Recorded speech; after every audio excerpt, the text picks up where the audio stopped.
and also the Palestinian side representing both.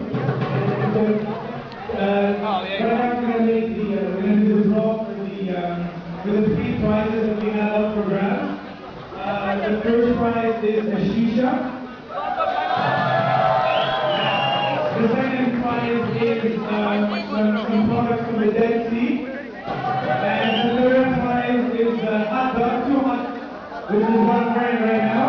We have them in two different colors, so we're going to have two people vying for third place.